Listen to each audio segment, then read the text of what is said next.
We are through Thursday, and now it is on to Friday at the NCAA Tournament. Here to talk about it with us, Ryan Fagan, college basketball writer here at Sporting News. I'm Tom Vandervoort. Ryan, the information you give us is going to help us make our Bracket Insanity picks. Bracket Insanity powered by Subway, where winners eat. So let's look at Friday games. Let's look at the afternoon. A matchup that jumps out at me, kind of contrast in styles, Virginia, Florida in the West region. Right, that's going to be a fascinating game. I think you've got, on one hand, you've got a Virginia team that likes to slow down the pace. You know, they're going to be in the 60 possession range. And then you've got Florida, who loves to shoot three-pointers. They shoot three-pointers as much as anybody in the country, and they generally do a pretty good job. Sometimes, though, when they're not hitting, they'll keep shooting because that's the only way they're going to win a basketball game.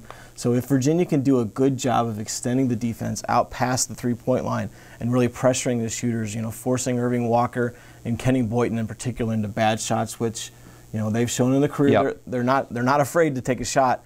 You know, they really need to make sure that Bradley Beal, the freshman kid from St. Louis, if he can have a good game for Florida, and he's very good at penetrating too.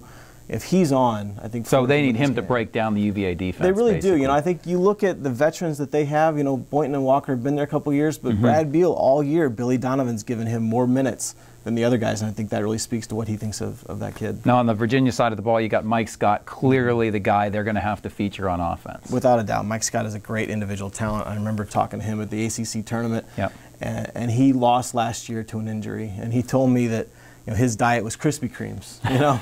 So he said to get back to where he needed to be, he needed to quit the Krispy Kremes. So that was the beginning of the rise of Mike Scott. He's done a fantastic job.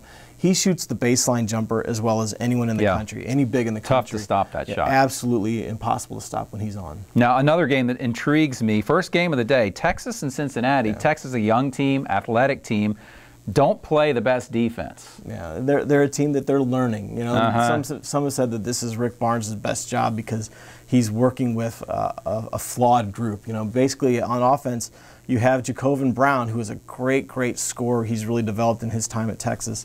But he can be it sometimes, you know, and when other guys are struggling, he really feels like he has to carry the team on his back. And we've seen at times this year when Jacobin is struggling, you know, Texas loses games, they lose leads. Now, what about Cincinnati? They seem to be a pretty physical team. They are, you know. In Cincinnati, it starts with Yancey Gates. He's a guy who's really developed in his 4 years at Cincinnati. He's a hometown guy, you know, and everybody remembers Yancey Gates for the brawl. You know, he's the one that threw the punch that hit Kenny Freese. You know, but since that time, you know, he's really... That was an aberration, right? I mean, that was an aberration for this guy. It was, because he's not that kind of guy. He's really not. And, you know, he's the team leader type of guy, and he's done a great job of, you know, getting this team to where it needs to be. You know, to the point that they're a 6 seed. I think that when you went into that game, the way they got beat by Xavier and then the brawl, you thought that was it for this whole season could come off the rails. But they went to a four-guard offense. Mick Cronin did that kind of out of necessity, but that's changed the season around for Cincinnati. Now, looking in the evening, you have to love the St. Louis-Memphis matchup. Break that down for us. Yeah, when you've got, you know, a guy like Rick Majerus in the coaching. He's got 5-19 wins or something in his career. He's got a ton of success at the NCAA tournament level. You know, he's coached good players, guys like, you know, Keith Van Horn and Andre Miller. But this is a St. Louis team that is very fundamentally sound. You know, they're going to make you make mistakes, and they're not going to make too many of them themselves. And this is a Memphis team that you look at the athleticism between these two teams, and Memphis far outclasses St. Louis in terms of athleticism, but they also make more mistakes. They've been prone to do things that aren't always the smartest basketball plays, and that's something that St. Louis seems to draw out of teams. You know, that said, Memphis is playing so much better in the second half of the season. They've had a couple hiccups, the loss at home to UTEP.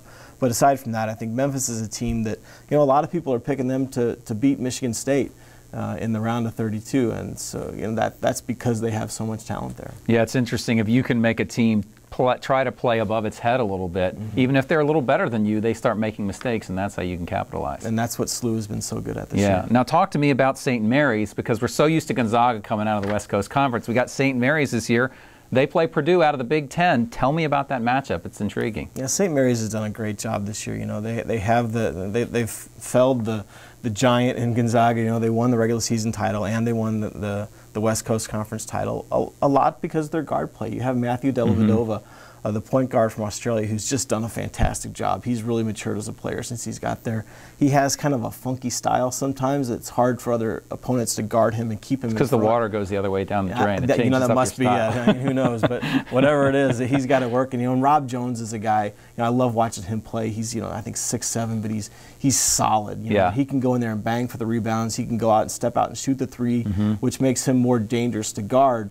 You know, he's going to give away some size, height-wise, to some of the people that are guarding him and he's guarding, but, you know, he has those kind of intangibles that makes him a dangerous player. Should be a great day at the tournament. It always is. And remember, Bracket Insanity, you pick your picks round by round in Bracket Insanity, so no matter what happens today or Friday, you can't blow your whole bracket. Bracket Insanity, powered by Subway, where winners eat. That's Ryan Fagan. I'm Tom Vandervoort. We will see you next time.